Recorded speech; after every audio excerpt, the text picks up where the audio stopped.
Doctor Mohammad Asaduzzaman বলছি। আমি colorectal surgeon. একজন কোলোরেক্টাল সার্জন হিসেবে আমি যে সমস্ত রোগের চিকিৎসা করে থাকি সেগুলো হলো কোলোরেক্টাল ক্যান্সার, অর্থাৎ মলদ্বার, মলাশয়, বৃহদন্ত্রের ক্যান্সার। এটা চিকিৎসা করা হলো আমাদের প্রধান কাজ। কোলন ক্যান্সার হলো বা কোলোরেক্টাল ক্যান্সার পৃথিবীতে যত মানুষের ক্যান্সার হয় তার মধ্যে third most common cancer in the world and cancer related. তো কোলোরেক্টাল ক্যান্সার এগুলো একটু জটিল এবং এর সাথে বিভিন্ন রকমের ইস্যু জড়িত থাকে, যে কারণে কোলোরেক্টাল ক্যান্সার চিকিৎসার জন্য আলাদা স্পেশালিটি এবং কোলোরেক্টাল সার্জনদের প্রধান কাজ হলো কোলোরেক্টাল ক্যান্সার অপারেশন এবং চিকিৎসা করা। এছাড়াও আমাদের আরও বড় যে অপারেশনগুলো করে থাকি সেগুলো হলো মূলত পেটের নাড়িতে যত সমস্যা, নাড়ির মধ্যে যেমন নাড়ি বন্ধ হয়ে যাওয়া, ইন্টেস্টাইনাল অবস্ট্রাকশন, নানা কারণে কিন্তু ইন্টেস্টাইনাল অবস্ট্রাকশন হতে পারে বা নাড়ি বন্ধ হয়ে যেতে পারে। বন্ধ হয়ে কী হয়, পেট ফুলে যায়, বমি হয়, পেটে ব্যথা হয়, পায়খানা বা বায়ুত্যাগ এগুলো বন্ধ হয়ে যায়।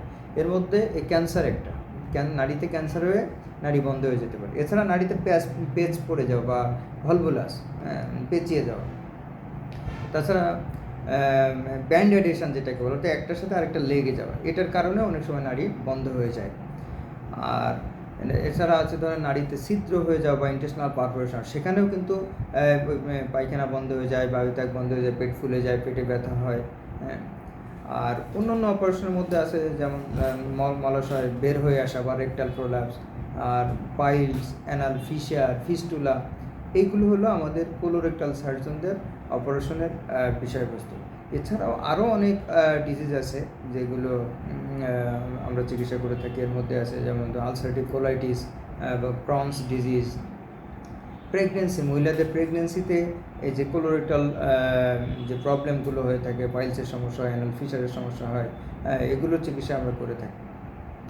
এখন একজন মানুষের যখন ইন্টেস্টিনাল অবস্ট্রাকশন দেখা দেয় বা কোলোরেক্টাল ক্যান্সার দেখা দেয়, তখন কিন্তু মানুষের আসলে জানা না থাকার কারণে তারা কোন ডাক্তারের কাছে যাবে, কোথায় চিকিৎসা নেবে, এগুলো নিয়ে তারা কিন্তু নানা রকমের কনফিউশনে থাকে।